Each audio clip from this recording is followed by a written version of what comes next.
Was it scary being the editor of Vogue? I wasn't overwhelmed by it, although it can be an overwhelming job. I was 23. I was working in a bookstore and then I saw the job as the receptionist of Vogue and I thought, wouldn't that be a great way potentially to get in the door? And I got the job and then I stayed there for another 27 years. Wow. I didn't think I couldn't do it. After your exit, you basically had to reimagine what was next. It's a reimagining of yourself and it's also a rejection of corporate. What inspires me is my freedom.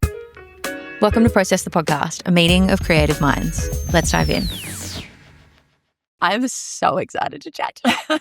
So we met in the halls of the Lyle, I think, Yes. or maybe even at Mum and Dad's house when they used to throw those parties. Those wonderful parties. Yeah. You have a bar in your house. It's Yeah. fucking amazing, isn't it? Now that I'm an adult, I'm like, oh, wow, Yeah. that's actually a really big deal. It is for the 70s.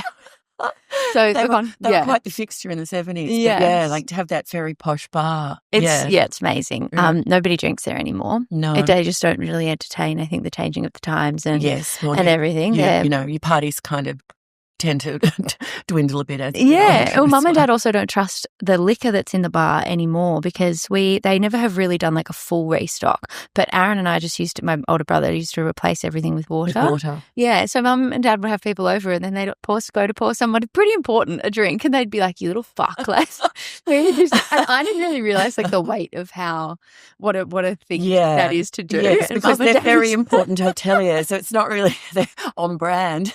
I'm like, so sorry, my kids are That there. happened to me in a hotel in Turkey. Somebody had taken everything out of the minibar and replaced it with water. Because a friend came over for a drink and we were like, this is not vodka, this is water. And had done very intricate seals so that you couldn't tell. Oh my God. I mean, yeah. So you were at Vogue at the time and I Mhm. was a rugrat. I think Yeah, I was like little. 12, Yeah. 13 when Yes. when you were running around. Probably. Which Well, I is was down in Melbourne a unbelievable. lot. Yeah. Yeah, and the Lyle was our second home. Yes. Vogue second home because I had to go down to Melbourne often for racing. There was a lot of Yes. advertising and things that were, appointments that were put in around that. And then we had a lot of advertisers down there as Yeah. well. So, yeah, it was funny because my memories of going to Melbourne for over 20 years was always going down there and getting beaten up by advertisers. Like I was in right. trouble for Oh. something. And it was only after I left Vogue that I started to go down to Melbourne and really enjoy myself Yeah. because I didn't have any, hammering. I didn't have any pressure or Yeah. stakeholders that wanted to chat to me about something. I just remember you and Grant Pierce just being so cheeky. Yeah, we were cheeky. It We had was- a lot of fun down there. Yeah. Yeah. Because your demeanour would naturally, I think, because of the position that you held, Yeah. obviously, as editor, Yeah. was very sort of like, oh, you can't talk to her. But Yeah. then I would just look over and you and Grant Pierce were just an absolute raucous, just Yeah. laughing the whole time. And I was like, Yeah. oh my God, they're so lovely. He was a great publisher and, he was, he upped the fun factor and part of our shtick was we really used to entertain clients. Yeah. And, the best of the best and that whole kind of philosophy, Yeah. of the right restaurants and, all that sort of stuff that Yeah. kind of budgets have killed all that now.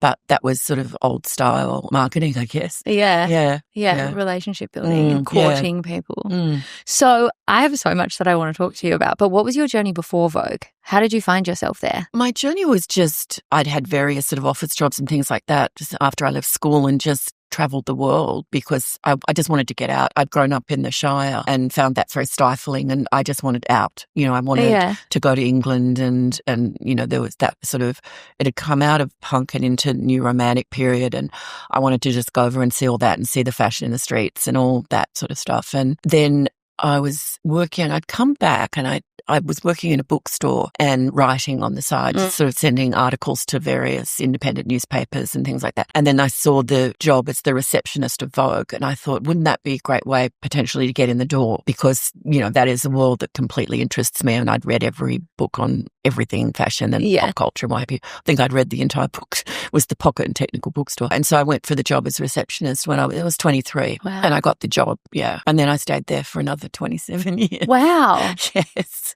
So you never strayed. You just went straight up the ladder.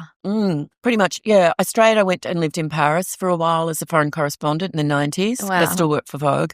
And then I went to Harper's Bazaar for a brief period. Yeah. I went over there as deputy and then ended up coming back to Vogue as editor. But yeah, pretty much, yeah. Whoa. Yeah, not a completely finite path, but yeah, almost 3 decades there. So when you start as the editor, I feel like everybody would want their era of being the editor. Yeah. What was your mark that you wanted to stamp on it? Yeah. Is it like that? The magazine wasn't doing very well when I took it over, and there were a lot of holes to fill in terms of circ and all that sort of stuff. But the first circulation and advertising revenue, and like there was a lot of stuff that needed to be fixed to make it a profitable magazine. But the first thing that I had to do was get the staff right, because you can't have a vision on your own, because it's such a sum of parts. Yeah. As awful as it was having to go into a place and actually get rid of staff, I had to make sure that the right person was in the right seat as part of the strategic vision. It's not even a vision until you get all the right people in the room and you're having your Monday morning production meeting and you're like, now we're on track. And you're also simpatico with your CEO, hopefully, and your publisher. And you've got to get all the ducks in a row. It's not I'm coming in here and I've got this massive view. But all I knew is that I needed to clean it up, you know, immediately. Was it easy that you came across from Harper's because it wasn't that like personal? You weren't firing the person that you potentially had been sitting next to for the past like year? I suppose so, yes. Yeah. They weren't my appointees. Yeah. It wasn't like, you know. Otherwise you're like, sorry, you're out. Yeah, and it's not, you know, it's not easy to do. Like, it's not easy to fire people, even if they're not your appointments. And it's really horrible. If you ever got used to it, you'd be a pretty awful human being. It's a horrible thing to do, but you have to put the vision of the company first. So that was essentially what I had to do for that whole first week. And then you can start to build you've built your creative team. Then your vision comes from that. What was the vision? The first vision was just to make sure that it was a standard of a Vogue, because in my opinion, it wasn't looking up to scratch. It wasn't there. Right. So it was to raise the profile of the magazine back to, you know, being an incredibly glamorous and sort of forward, you know, leader in the market. Yeah. The top in you know, the taste level and, you know, all of that. But the vision, you know, there's lots of parts to the vision, because it's not, as I say, you don't just walk in and go, I think I'd like to produce my own version of Italian Vogue, because that might not be right for the market. No. You know? Yeah. And you've got to work with what you've got. You've got advertisers, you've got expectations, you've got budgets, you've got a different viewpoint in Australia of how the reader, they're not exactly the same reader in Australia as they are everywhere else in the world. There are different cultures and different countries and cities and what have you. So it's a sum of so many moving parts. And the vision, one is set down by management, that your vision that you need to be profitable. KPIs. You've got your KPIs, you need to be profitable. You've got to have smaller less staff turnover, more advertisers, you know, all that sort of stuff. Yours was just better, world class. Yeah, to make it world class, to raise the profile of Australian Vogue overseas as well, to make sure that we were getting the invitations, the photographers, to have the cachet over there as well. Not that it was just this strange Australian product that, you know, didn't fit into the Condé Nast stable. It was very important for me that to try and raise it to the standards of all the other international Vogues, to put it at that standard, while keeping a kind of local attitude and personality about it. And I think the other thing, and then I think it also really people forget about all the time, is to connect back with the reader. There's so many stakeholders involved in something like this. So you've got advertisers, you've got management, you've got every single person in the industry who thinks they could do a better job. You know, it's all of that. Yeah. But at the end of the day, what does the reader think? And is he or she going to buy it? And are they going to buy it regularly? And you have to create that connection. And I think that connection had been broken with, you know, that we was losing circ and what have you. And we had to reestablish that we were there, you know, as a benefit to them. Yeah. Something that they would love, you know, that they needed in their life. Was it scary being the editor of Vogue? Like the day before you stepped into that role, or like the morning of your first day, were you like, yeah, a little bit. Yeah, I did think, you know, when I got it, I was like, oh, wow, I'm the editor of Vogue, gosh. But the thing is, I had been there for 13 years and I had started on reception. So I didn't think I couldn't do it. I didn't think I was going to absolutely ace everything, but I knew the nuts and bolts of it. I didn't have the hubris to walk in and go, you know, this is simple, I can do this. You know, this is the job I've always wanted.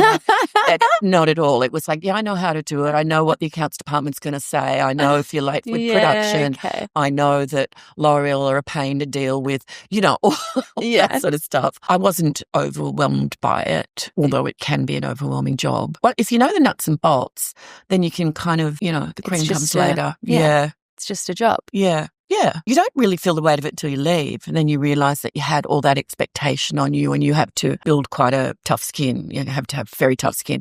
And it's after you leave that you're like, oh, I can start to shed this. You know, I'm a person and who am I? Because you're so representative of a brand, and the brand is such a challenging brand to people. It's challenging before you even walk in the room. Challenging because of the history of Vogue? Yeah. They're just expecting, you know, there's a level of expectation, whether it's the right expectation or not, that they have of you. Wow. Before you enter. How did you manage your time back then? Flying like all over the place, being super glam, changing all the things. It was fine. So I was there, started in 99, I got the editorship, but I started in the mid-80s. But 99, I got the editorship and I left in 2012. We were very well staffed. So I had 19 direct reports, I think, just in the editorial team. I had a full-time PA. I mean, it's unheard of now. And we didn't have digital, by the way, at the beginning. We did. Digital started in 2000. It really didn't really ramp up for another 6 or 7 years. It's a very well-oiled machine. Yeah, I had a publisher. I had a lot of backup. So I had a great, you know, I had a series of managing directors, but I had a couple of really great ones, a couple of not so great. But, you know, I was well supported. So time management was okay. I mean, if I traveled a lot, but I found that, I love travel. And I would just switch off on the plane. I didn't work on the plane. I would watch a movie or stare out the window and that was just my space. Yeah, a bit of me time. And actually probably my most creative time where I would people weren't at me all the time, including my family. You could just have 24 hours where you were like, right, what should we do for the March issue? Or, you know, what should I do? What's an idea? You know, that would often come to me traveling. Were you the one that set the themes? You know what sets the themes in a Vogue magazine is the fashion. So, it really does. You come back from the shows and your fashion director would say to you, okay, Prada, that was it. You know, I have wonderful fashion directors and they're the essence of the magazine and they can pinpoint that's the exit from Prada. That's the shoe from Bottega Veneta. That's the thing. And once you've isolated what defined that season, you build your fashion stories around that and then the location will come from that. The way you photograph things. So it could be, it's about pleated skirts and schoolgirl looks, or it's boho Chloe, or it's, and once you start to build that, then you start to see the theme of them. You start to put on the board, you put it on the wall, and then the theme, you're going, I see where this is going. And then you plug everything in around that. Yeah. Of course, there's sort of overriding cultural conversations that are happening, whether it's, you know, in the health space or in a political space or whatever that might look like. But essentially, it's based around fashion and the runways. I don't think they realise how connected it is. The catwalks are still really important. Runways are really important. And although, you know, people are like, oh, it looks so silly and all the tricks and the, you know, the stuff sometimes that happens at the shows and normal people are like, what is that? And I put myself in that normal people category because I'd often look at Naomi and go, what was that? But she would be looking at what she was going to shoot with a really different viewpoint. But then I'd set big themes, you know, so I would be thinking, okay, I need a hook. And I'd be like, let's do a guest editorship like we did with Karl Lagerfeld, or let's try and get the first interview with Kylie Minogue, you know, when she had her breast cancer, you know, something really special somewhere. I would probably theme them more. I didn't like particularly themed issues. Like I never did things like the sports issue or the bikini issue, because I think one of my sort of central philosophies was that I wanted something in the magazine for everyone. So I was quite a very commercial editor. So I did want people to find one story in there that like they connected with rather than going too hardcore. Yeah. Did you end up getting Karl Lagerfeld to guest edit?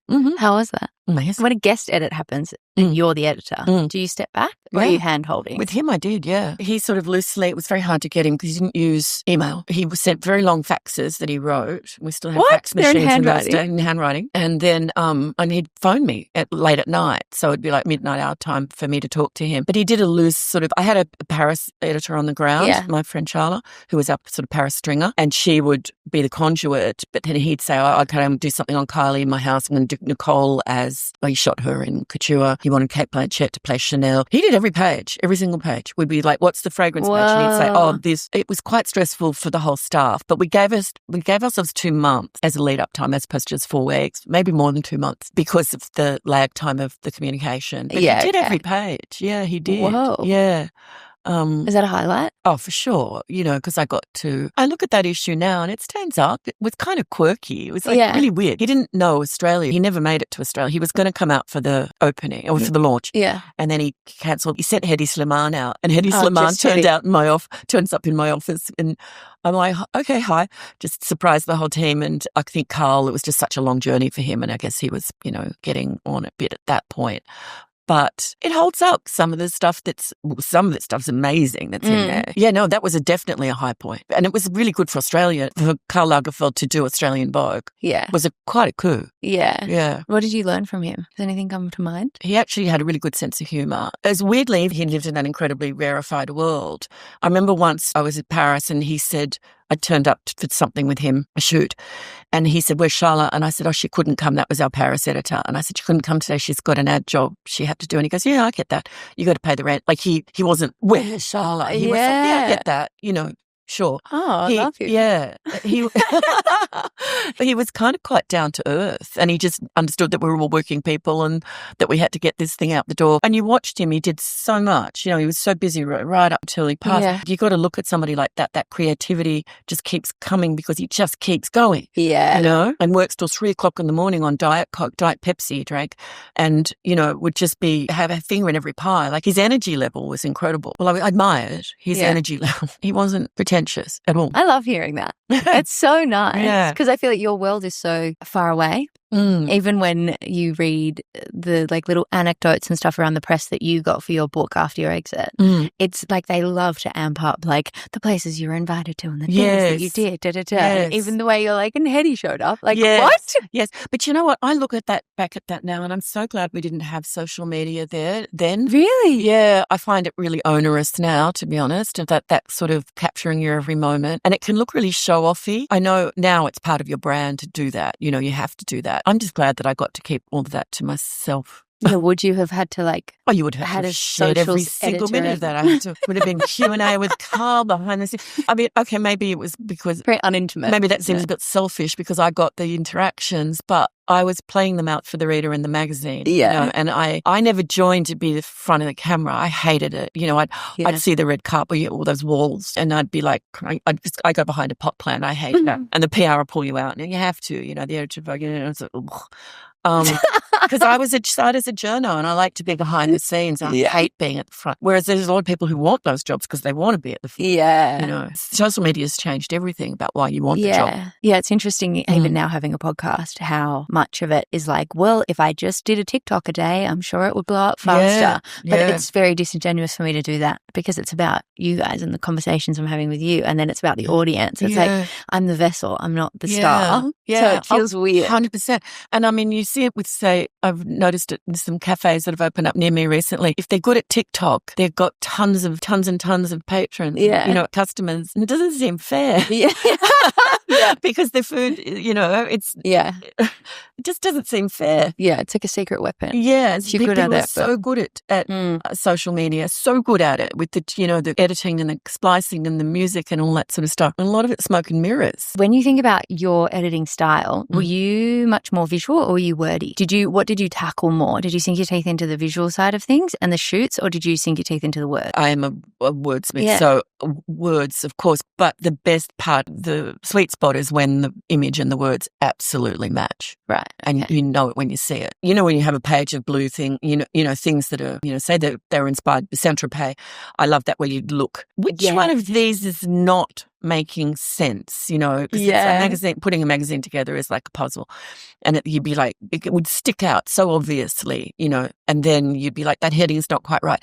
And then when you can, honed it to make sure that the heading or the intro pull out or whatever absolutely match the image, then you're on a winner. A magazine has a flow. You create the flow. The words and the visuals, you need space to rest. You need time. You need long blocks of copy, you need short grabs. It's like a recipe, isn't it? There's there's different parts of it, right? The front of the book, and where you have all what you call the turns that are all busier and, more buzzy and what have you. And then those beautiful spreads where you hopefully have gone on location and you've had some time to explore. Is that called, there's something called a well or something? The well, it's the main well. Yeah. Yeah. And then you got the back book where you would put... And there's travel and beauty. Yeah. And then you split them into sections because, you can throw that medium up if you like, but we're still human and we do read in a particular way. Yeah. And we need, they used to call it, you get on the roller coaster. You got to get them on the roller coaster fast. So you do need all that like busyness at the front, but then give space to breathe in sort of various that makes sections. A lot of sense. Yeah, it's the same in storytelling and video too. Yeah, if you think about a film, it's like all even about an action film, editing. It's about what's superfluous, what you need less of, what do you need more of. You're still a wordsmith. Would you miss the visual part of that? No, because I still get that. I'm working at Bell now as a luxury editor at Bell at the moment and do a bit of house and garden as well. I put visuals into my words and stories that I do in that. So that's kind of fun. Although when I started, I had to pull in all these images. I was like, I used to have staff for that. But I do it now myself and it's actually really fun to sort of pull those together. But of course, when I'm writing books, then visuals are irrelevant, but I still play in both areas. After your exit, and I don't think we need to give too much weight to it at all, you basically had to reimagine what was next. Yeah, I did. And you did it really fast. I did it really fast. Well, I was lucky because, it was a very abrupt exit. And I remember it was the next day after I was sort of told to leave and I was at a friend's house and I got a phone call from Louise Adler at Melbourne University Press, and she said, do you want to have a coffee? She just offered me a book deal. We had a coffee the next afternoon. She offered me a book deal to write my story of Vogue. What a great thing in this sort of, because I was still a bit sort of shell-shocked. It was like a lighthouse. Yeah. And I was like, okay, wow. And I went to Paris just to clear my head and get away from... As one does. Well, because there's a little crap going on in the media shit going on. I'm like, I'm just going and I'll have a little think. And I thought for 2 weeks, and it was just very strange for me to wake up and not, go into the office and see my team and whatever. It was really odd. But then after 2 weeks, I was like, okay. And I started my book, The Vogue Factor, in the departure lounge in BA. And from the first page, I went, oh, this is fun, because I had not been writing that much as the editor. You end up doing the business and HR side of things. And you're not doing the creative work anymore. And I wrote the first page. I was like, oh, this is fun. Then that was part of a journey to go, okay, so who am I again if I'm not working at Vogue? Like, who am I? And that was part of that process to go, what do I like to do? What music do I like to listen to? What clothes would I wear if I don't have to go? Yeah. How long did that take you, do you think, to really realise who you were? Some of it was quick. Oh, no, it's pretty quick, to be honest. That's like a whole reimagining of the self. It's a reimagining of yourself, and it's also a rejection of corporate. Yeah. Yeah, and that was part of it too, because, part of me was like, well, I guess I need to go and get another big job. I need to go and get another corporate job, and I need to be, and you get all this, you get all this, and all the advice you don't want, like get back in the chair after 90 days. And I'm like, who said? Who? Like somebody wrote some dumb book, some life coach said that. Like, and as it turns out, I never did get back in it because I didn't want to rejoin like corporate world that was so dismissive of people that had been there for such long. And I was like, that doesn't make sense to me. And then so I was like, well, what creative powers do I have? What am I good at? And for a little while, I thought nothing, because I had so many staff. I'm like, well, I'm just good at having staff. Managing people. And I am pretty good at that. But then I was like, no, actually, I can write. And once I did that, it was fine. Did you have imposter syndrome about you writing and being the writer again? No. If I was writing about something I didn't know about. Yeah, it's your life. So but that was my life story. Then I got a 3-book deal, and I was like, I want to write a book about young people going into the industry, because I always think they had the wrong idea about what the industry. I stuck to my knitting. I did a little novella where I was a little bit out of my comfort zone, but it was a bit rushed. I'll attempt that again, but it was just a little bit rushed. But no, I stayed to what I knew. I didn't reinvent. I just did it my way. Yeah. And I got rid of all the corporate politics, because I think, particularly as you get older, that's a terrible stress to have in your life. Yeah. You can handle it when you're 40. You can handle it when you're 35. Yeah, if you have to. But we have to.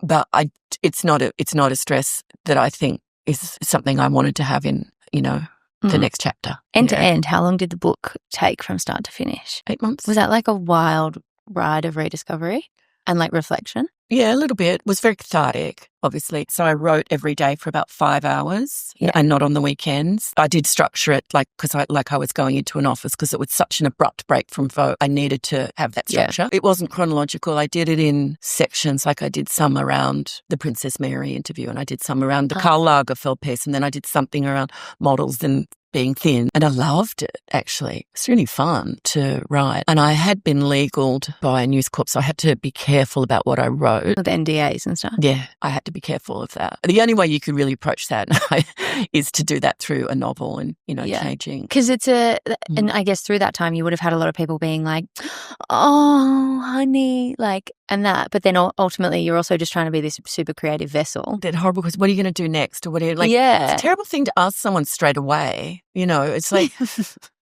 I mean, like, as you've just said very sensitively, you've got to find yourself and who you are. And you've changed. Yeah. You've changed from when I started at 23 to how I came out the end. You're not the same. You're a different. Yeah. Well, no, you probably, hopefully your soul is intact. But, you've changed and you've got to you do have to discover what makes you happy. Because ultimately, I loved working at Vogue. So the next role, you had to be happy, not just vengeful or desperate. Or it's really important to me to be happy after that. Yeah. That was like my guiding goal. It's like, I'm never going to do anything I don't want to do.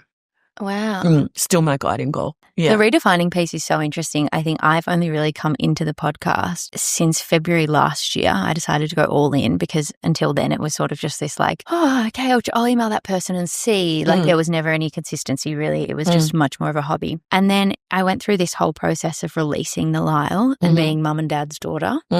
And being, oh my God, your parents are Rowena and Peter. Oh my God, I've been to your house. Like everyone was sort of, I lived in that world so intensely. And of course it opened up doors. Like I started my fashion film career at Scanlan and then moved on, and so many contacts and stuff came from that. Even I think I've shot so much stuff for Vogue now in the video space. I think that actually came from just the familiarity because you can lean on that so much to get ahead. Yeah, of course. But I think I've totally stepped into my own and am willing to go all in because they've closed that chapter, which is so weird in itself that kind of needed to happen for me in order to do that. That life and your careers are a really long timeline. Yeah. But it's interesting how family slots in around that. Yeah. Because I remember when I went home and said to my sons the day that I was sort of dismissed from Vogue, and I was like, well, boys, I always remember Joey was coming down the stairs and I was like, oh yeah, I'm out, blah, blah. And he's like, he looked at me and he was like, oh, it's okay, Mum. I reckon this family needs a change. I thought, what a grown-up thing to say. Oh, wow. Yeah. Joey, love that. I think my head was spinning around my neck and I'm like, really? That must be great for you. Who's going to pay the bills?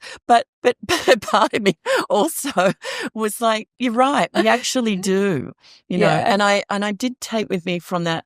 I didn't walk out with my tail between my legs or anything like that. I was like, it was all very abrupt and badly managed. But the one thing that really held me together was I thought you had an idea every 10 seconds for Vogue. You can have an idea every 10 seconds for yourself. Yeah, okay. Yeah. And that actually found that really comforting because I'm like, you're never going to run out of ideas. Yeah, wow. Because you did them at Vogue and you had to, there were so many obstacles that you had to get around to, creatively or not, but with yourself, there aren't any. So you wrote the book and then Then I got a 3-book deal. So you had a lot of writing to do. I did 3 books in 2 years. Yeah. Wow. Yeah. Yeah. And did you work with other media mastheads until then? Like you were in? No, I just didn't. writing? No, I don't think I did. And then I got a weekly column in the New Daily, which was really nice. And I did that for about 6 or 7 years where I could just write whatever I wanted on Sundays. And that I got a really nice following from that. And then from my book. So I knew I have my own audience. I know who she is. Like, she comes up to me in the supermarket and, oh, wow. Yeah, it's really nice. Yeah. Like I have my own audience that were with me at Vogue, but then followed me. Yeah. Yeah. They're nice people. They're nice humans. And they're not necessarily the fashion industry. They're women that are, interested in fashion and smart and full of doubt and want some guidance and don't take, like, they're a really, really, really lovely group. That's amazing. Yeah. Yeah. Love that for you. As much happy as They come to book launches and everything. They're adorable. That's so nice. Yeah.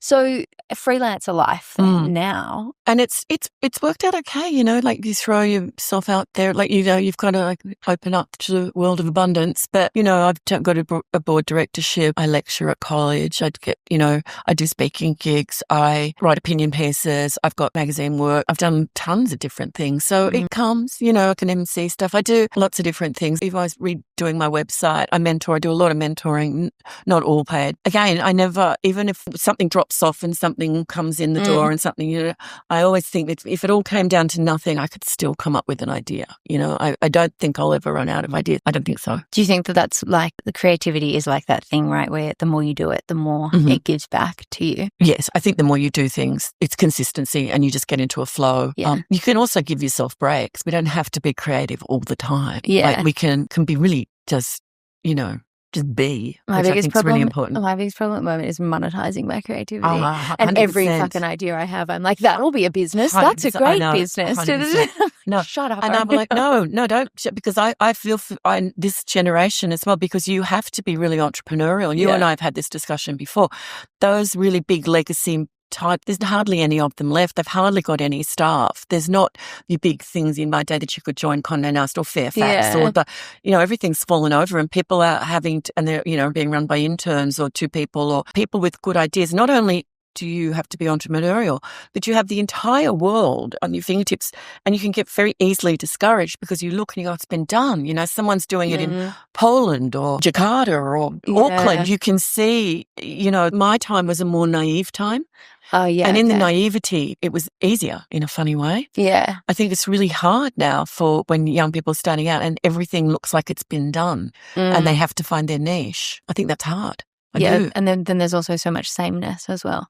Like everybody's pinching each other's ideas and editing in this way. That's true. And then that Australian fashion conversation of how a lot of Australian fashion looks the same right now. Yeah. But then, so do a lot of influencers. Yeah. Like, it's that whole tip of the iceberg thing that we all keep getting fed the same tip of the iceberg. And when all that massive knowledge is actually down underneath here that people aren't seeing. You actually said that, I think, you were at a talk with Mega Kapoor from Imprint, but I don't think she's at Imprint. Is Imprint still exist? Imprint's had a hiatus, but it may be back because she went off to edit Vogue India and now she's back again. So that might have another rise because it's fabulous. Yeah. You mentioned on that panel, this was 5 years ago maybe, and you said, and it stuck with me, that it's a shame with social media at the moment because creatives don't necessarily know what they're referencing. And how it's like, great, you could be referencing that shoot that happened 2 years ago from Calvin Klein, but you're not necessarily referencing that that's actually Robert Mapplethorpe and that's and that era is like that. And he held that flower in his mouth because of this. And you have no idea about. If you keep digging. Yeah. I mean, it's like some students we were talking about low slung jeans. Their reference finished at Y2K. I'm like, have you heard of the 70s? Yeah.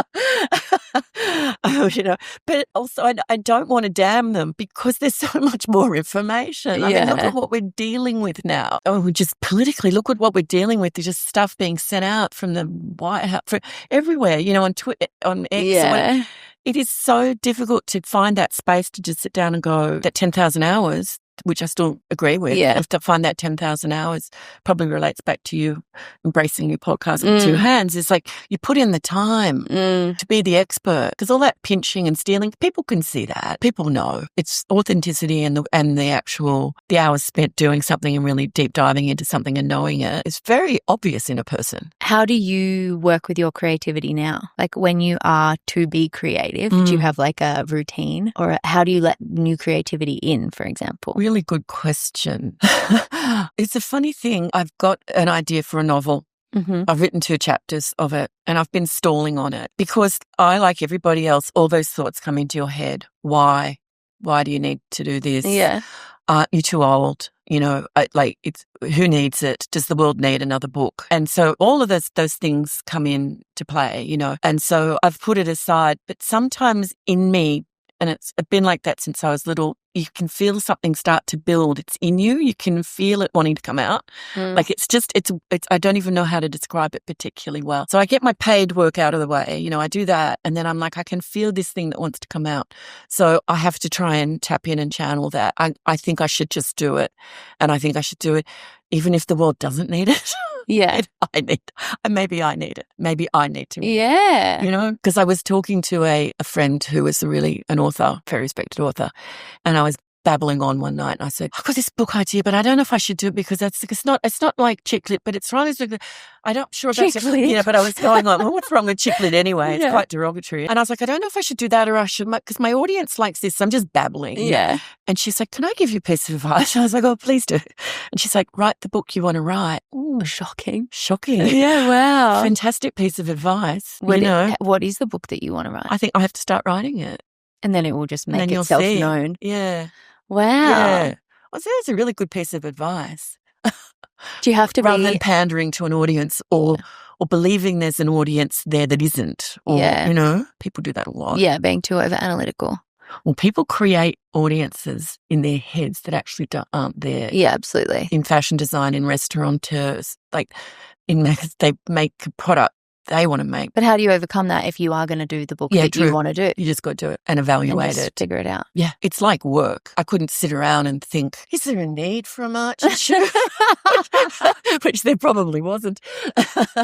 You just have to get it out. And then you can have a look at it at the end and go, okay, how do we make this the best possible product? But then you have an editor with you, right? Yeah. Do you have a book editor? Or as an editor, do you more edit your own work? Yeah. Mine's pretty clean when I send it through.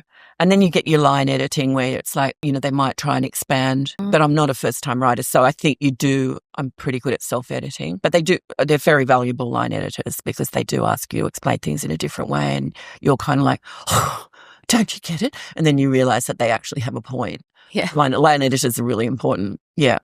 But I'm pretty good at self-editing before I get to that spot. If you could go back and tell yourself one thing about creative reinvention when you were in that crux of your life of knowing that you had something in the review, like, for example, even me having the hotel and that life in the review and the reinvention of that. I mean, I find reinvention very exciting. Yeah. And I see so much positivity in that because you just never know what thought will come out. What I would say about that is back to where we were talking before is get societal expectations off it, get the industry expectations off it, take the gossip out of it. Don't let those people come up and say you've got 90 days to get back into the chair. You don't. Who said so? Oh, that's stupid. Like, how many life coaches are there on LinkedIn? Like, what? Reinvention is about listening to yourself, listening to what makes you happy. Do you need to get out of your comfort zone? I think you do have to do a lot of listening, actually. I think there's a lot of it, you know, is about getting different points of view, talking to younger people. Because I'm older, a lot older, is talking to younger people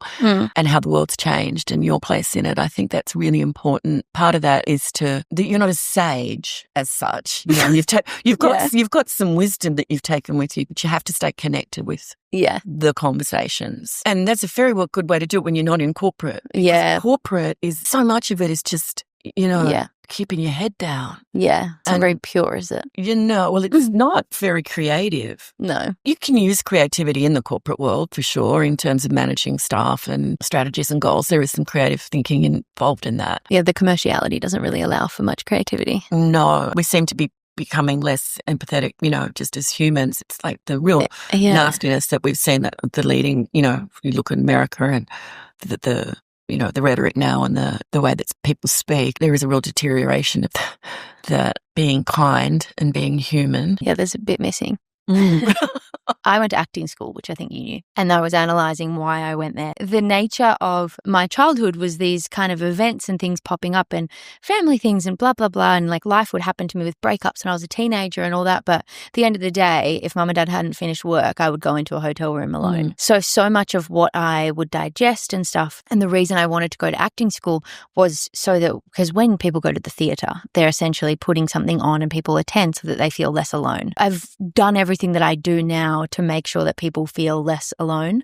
Even in the podcast world, I'm so blatantly authentic, like that I only learned how to do my proper cash flow like 6 years into business, and I was just making it up as I go from then. And this whole kind of operation of why I'm doing what I'm doing really comes down to that. I think that with technology, and especially my resources of audio and camera and all of that now, is really, I can help a lot of creatives feel much less alone because of what I've been through, how I'm building my business, all the things, and I can amplify that. And I know that the community can see it and feel it because they're like, oh my God, I needed to hear that right when you said it. Do you think that there's been a through line in your career, or maybe your post-Vogue writing even, that you're getting out for people, like what it is, that little nugget? Potentially the through line is writing. I remember like at school, I don't know if you had the same thing when the teacher would say, you're going to write an essay today. And I would just get that bubble of excitement. Like, you know, it would just like, I did not get that. Oh my God. I was just like, oh, give me that book with the staples that I get. Whereas if they were like, it's a maths test, you know, so it was that excitement about, you know, a blank page and writing something. And I still get that.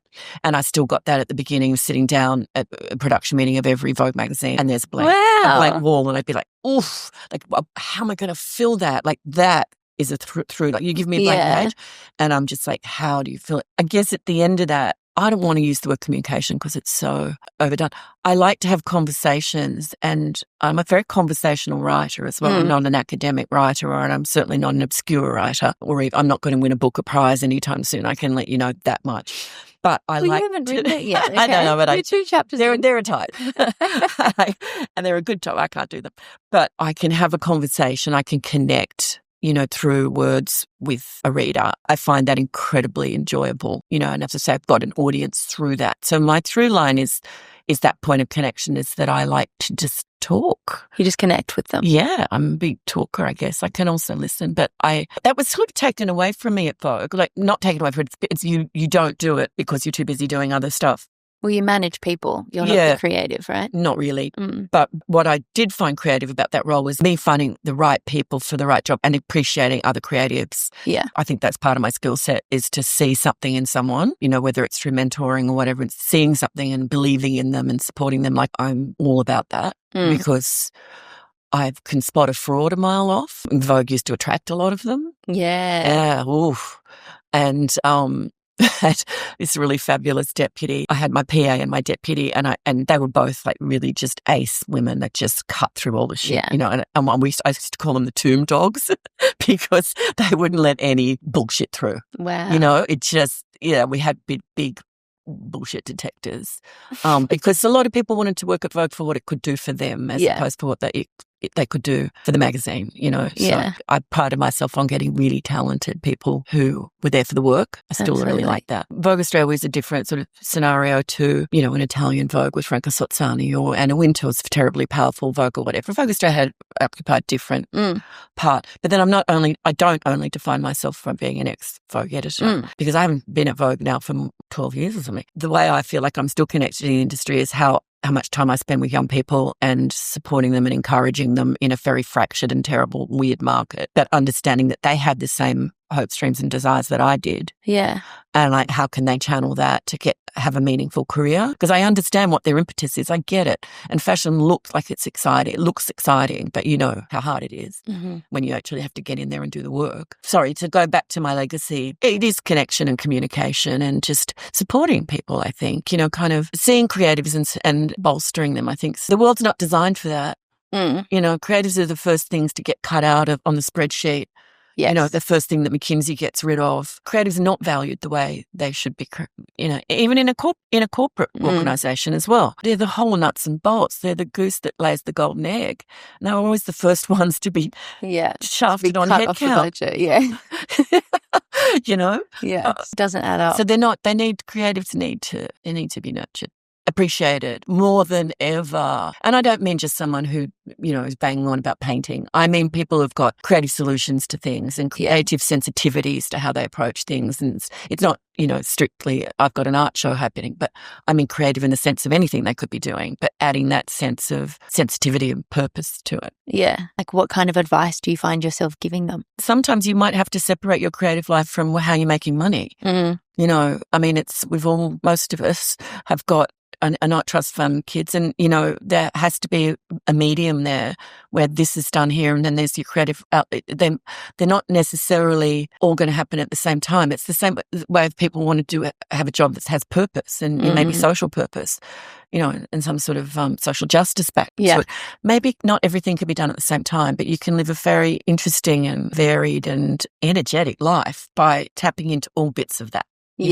It's like when, young women used to say, can you have it all? You can define all. Because can't it all happen at separate occasions? You don't necessarily need to be married, having children at your peak, at your best job, at your peak health. It's just it's a hard one a hard task to set yourself. Maybe they just come in, in increments. Yeah, absolutely. Yeah. I just froze my eggs in January. Yeah. Because I had whiplash. I was like when you're in that climb and you're not literal whiplash. No, I understand.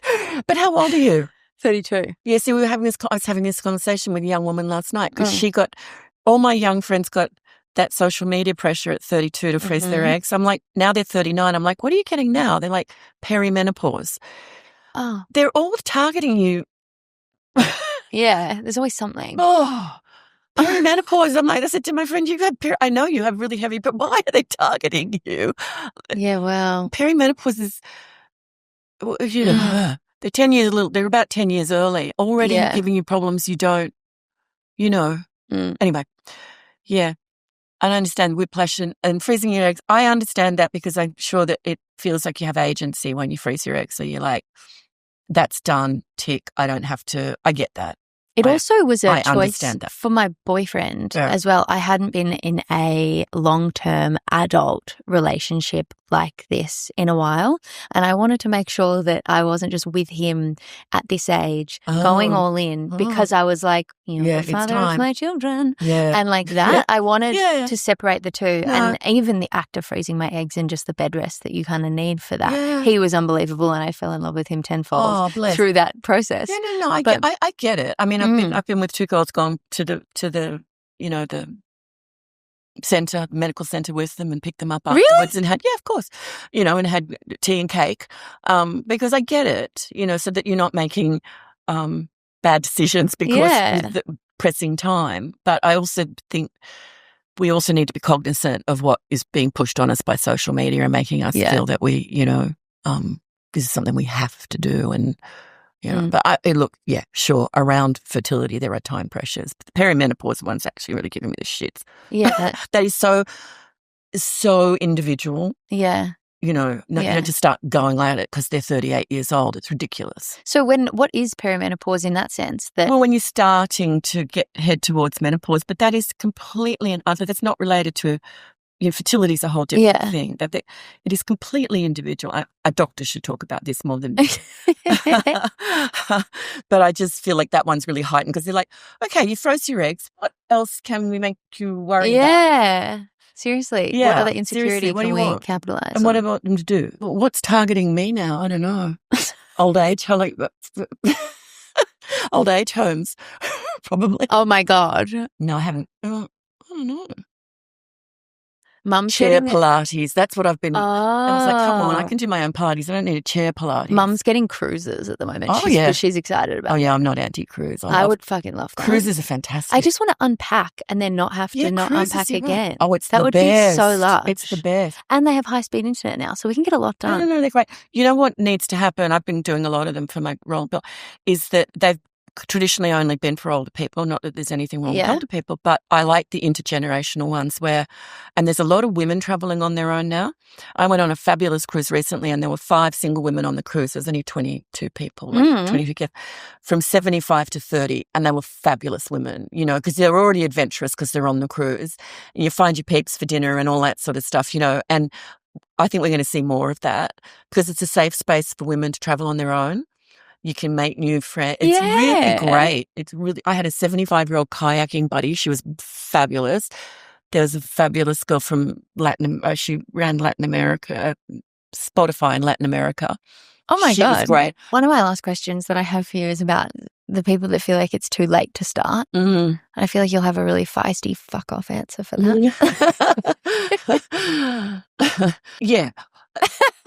I do, but I understand why people would think that. I understand why you do question yourself if you come up with an idea and you think, oh, am I too old for that? Or people, it seems like such a young world. It seems like if you went out job seeking that you would be overlooked. Australia is quite an ageist country, and even on boards and things like that, you start to realize, like, am I the oldest person on this board and what have you? So I get that. You just got to ask what the motivation is. Yeah, like, what's it for? What's it for? So if you want to start painting, that's what old age is supposed to be for, really. If you want to start doing something you've never tried before. I mean, this is something where we should be able to please ourselves. The family, you've raised the family or not, you know, you've had that big corporate career and you're kind of, you know, taking your foot off the pedal a bit. Like, this is what it's for, to explore those chapters. So I guess I'd question the motivation. If you felt like you needed to do it to show the people that you were still relevant, you're probably barking up the wrong tree. But if it feels right for you to do it because it's something that you're passionate about or that would make you happy, I even hate that word passionate.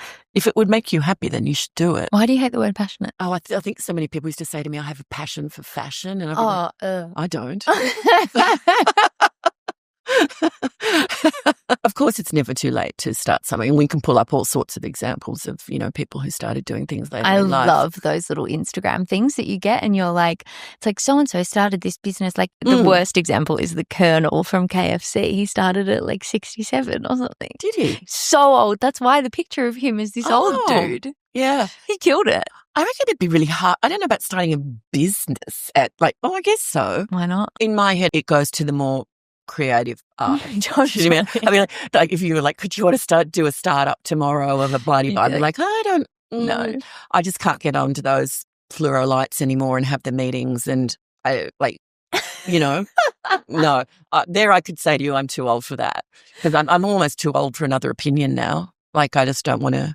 I don't want consensus or my way or the highway. Fair enough. Not on a board, of course, but on an, like, you know, sort of private enterprise. No. Because that's feisty enough, isn't it? Yeah. Because I'm in Aries. And same. When's your birthday? 23rd of March. Oh, yeah. 9th of April. Not yet. Yeah, you're a true Aries. Happy birthday. Yeah. Thank you. You too, when it comes. It's our way or the highway, really, was because I learned that very early on at Vogue when I was fashion assistant. And then I just realized I just hated being an assistant. I was like, I'll go and be a journalist because I just don't want to assist. And it was the wrong motivation. I was being an assistant because I wanted to go on the trips, but I didn't really want to assist. Okay. Maybe go be a journo, which was a much better option for me. With your creative energy, is there something that you really want to do that you think you'll never actually get to doing? I would imagine it's this book, this novel I keep going on about, and I really feel I should give it a go.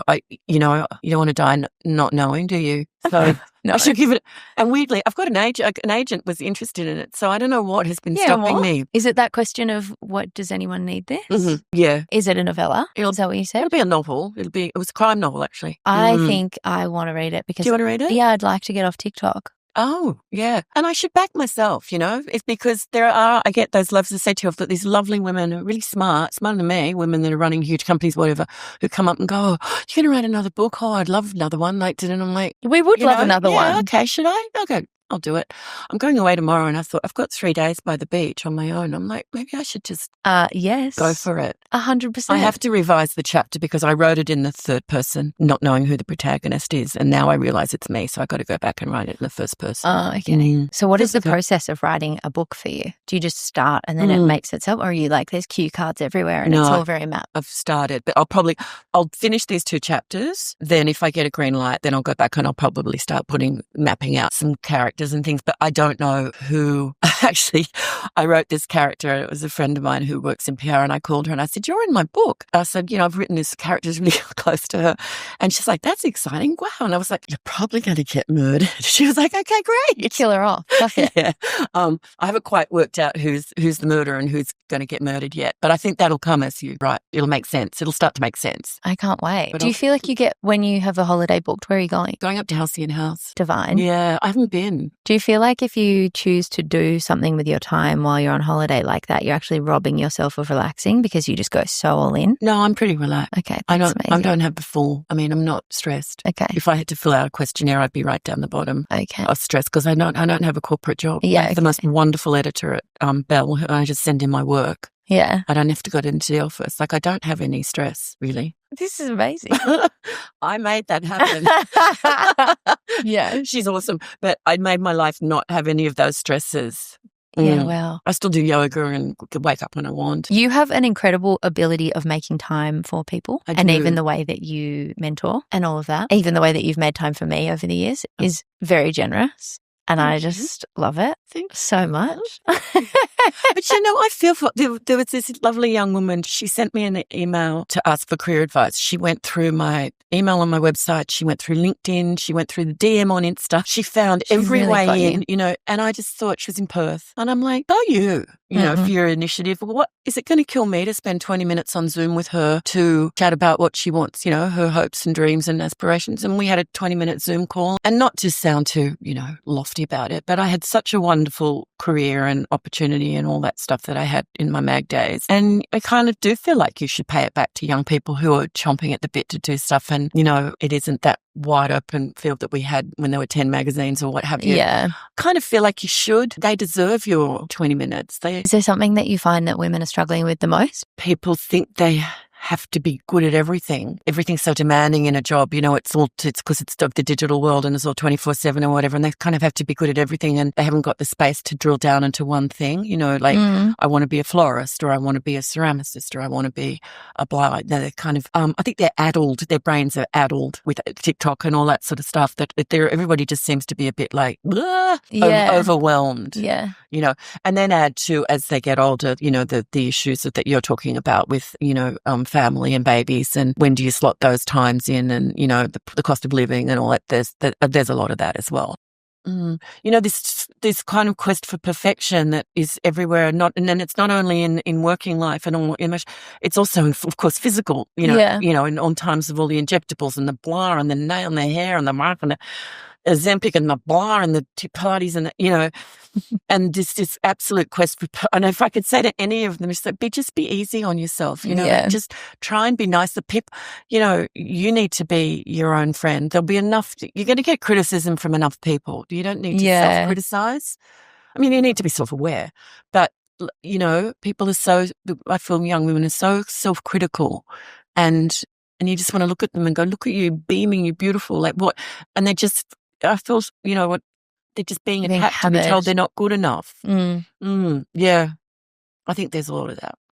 In the middle of stewing on how to entertain the women that listen to Process for winter, because an enormous amount of us are not going overseas and are battening down the hatches and are a little bit nervous about winter and like what that will bring, just because it's kind of more lonely. It's a little bit more boring. What do you do? Are you just on TikTok all the time? Like, what do you kind of do with your time in winter? So I want to do, some podcasts do like deep dives and that kind of thing. And they really take you through, for example, like an individual, like Sofia Coppola's filmography or somebody like that, or how Miu Miu started or something like that, that actually has so much weight and interest to do the 10,000 hours, but choosing things that then also have extracurricular activities. Like, guys, if you're following along with the Sofia Coppola like deep dive, this week we're watching Lost in Translation, and it kind of gives you this purpose to be like enriched in culture without even really having to spend or leave the house or like that. I just want the cozy girls to have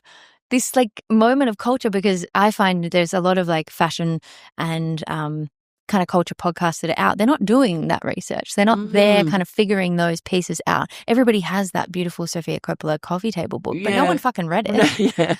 I want to read it and I want to figure it out and be like, oh wow, that actually, the reason she wrote that is because of this. And I just think it informs creativity so well when you have backstory. Because we were talking about this earlier in this conversation. It's about having that knowledge bank. Yeah. That, because so much of podcasting is just chit chat with people that are like friends. But it's like I only want to hear from experts, really. I only want to hear from experts or comedians, but not much in between.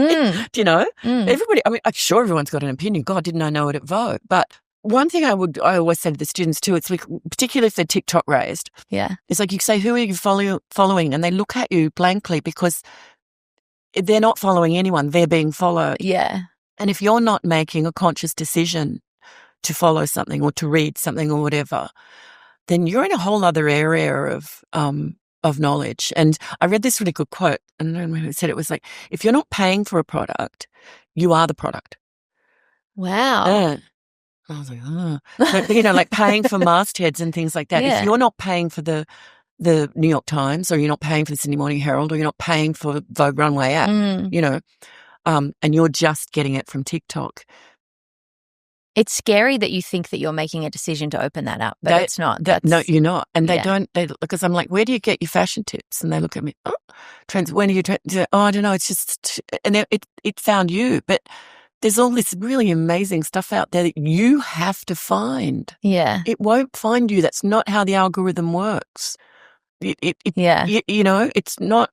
It's who's paying to play and how many sponsored posts you're getting, and it's not how it works. You'd be much better off left in the library, you know. Yeah, absolutely. So that's sort of where I want to try and break through a little bit and just have a sort of educate, because I also want to learn that. And it'll be fun to learn it too. Like, so many of the photographers that I've had on the podcast were really heavily influenced by like the Virgin Suicide's femininity and that youth that came. And then you can directly see that the photographers and stuff that came from the Rush kind of Stevie Dance era, inspired by that like flouncy femininity, but really raw, no makeup, that girly girl, but the grit of bare feet on the dirt sort of a thing. And that it's just so interesting to realize that we're wrapped around this, and I'm working in that space, but I'm not taking those steps, as you said, to do my 10,000 hours and find out where did that actually come from. Do you go back further from there to, you know, Deborah Turbeville? And do you know Deborah Turbeville? No, which is silly. When she does all those girls in bathhouses, and then you go to people who, but he's been discredited, but David Hamilton,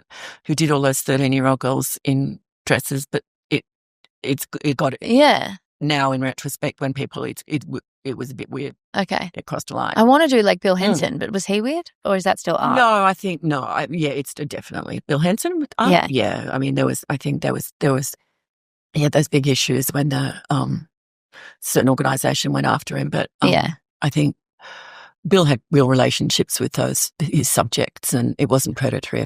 No. Okay. No. Different one, but David Hamilton was like prepubescent girls, and it was naughty. If you go back to the David, do you know him? If you go back and reference that, he's largely been discredited now, but it was huge in the 70s. Maybe you need to be a contributor on this. Well, and then if we go back before then, but Deborah Turbeville, well, that was a female gaze, so that was different. But this was much more of a pervy male. Yeah, but nobody. That was, you know, quite the thing in the 70s, and it would have inspired a lot of photographers, actually. Yeah, definitely. And we're like operating in this space of being inspired by this and this and this, and they're setting the tone for marketing as we know it right now. But nobody's doing that work to figure out where it actually came from. No. I want to do it. Yeah, do that work. Because, I mean, so many people would reference Stephen Meisel, but Stephen Meisel was always referencing someone else. Yes. So he's, you know, so it was so great about American Vogue and that kind of what their archive must, you know, look like. They always back things up with the whole tendril of history and fashion. Yeah. So there's like people like John Galliano and what have you. You know, it's not just a dress. It goes right down here, and he's worked with this hair and makeup, and he's milliner like Stephen Jones, genius. You know, those kind of people who pull all that history out of things. That I hate to think we're going to lose that, and it's just going to be, you know, cheap marketing stunts plugged into the entertainment industry, which it currently is a lot of. Yeah. Yeah. Like, how do we keep that alive? Well, you need to appreciate and watch it. You know, like that John Galliano, Martin Margiela video show that was staged last year in Paris. Remember, it broke the internet with that porcelain doll makeup and what have you. And I think, you know, you'd see a lot of people did a deep dive then to it was so arresting. And then I've been talking to the students about, like, do you know Baldini? Do you know Brassai and Brassai's Paris? And you know, so what class are you teaching? I want to come. It was it was fashion journalism and multimedia, and we just sat there and watched it for 32 minutes while I threw in what I knew about stuff, like, oh, look at that, you know, whatever. Look at that toile, or look at that, That's pin tucking or whatever. Because nobody sits for 32 minutes and watches. And it was only those lucky people that were in Paris that got to see it, and it was like, you can sit for 32 minutes and look at this beautiful thing.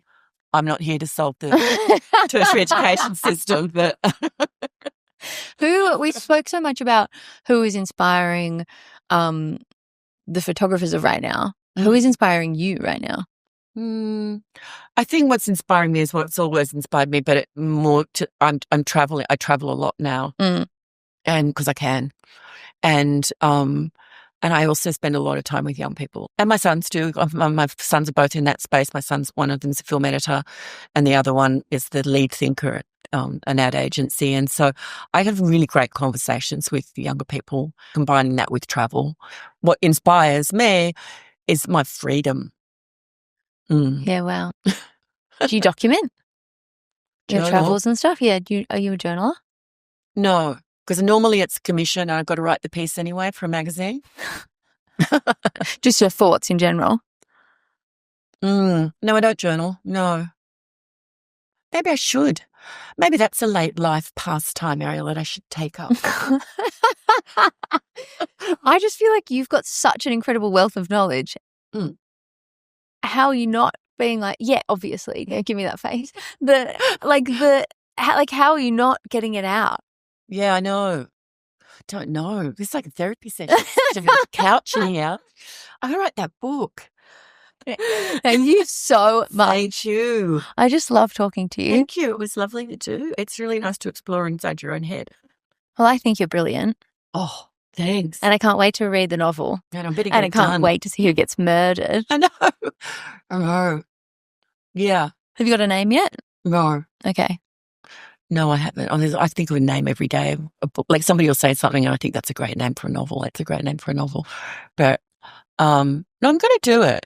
I pitched it to this agent like 2.5 years ago and she's like, I'll take it. Great. Just do it. And it's been 2.5 years since rattling around in you? Yeah. I haven't done it. My. I know. Okay. Halcyon House, here we come. You got to get that done. Mm-hmm. Or at least a little nudge. Yeah.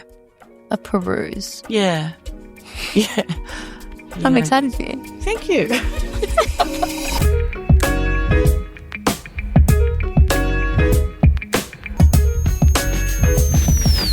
This podcast is a Tom production recorded on Aboriginal land.